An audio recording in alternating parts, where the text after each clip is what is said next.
Hi everyone, I hope you are doing well. Today we'll talk about how to fix or how to solve the problem of Cash App. You will go to settings. Here in this page, you will go to apps, default apps, app, settings. Here in this window, you will search about the application of Cash and you will click here.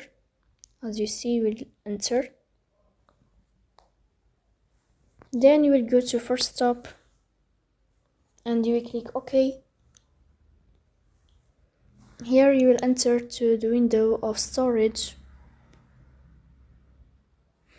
Then you will click on clear cache.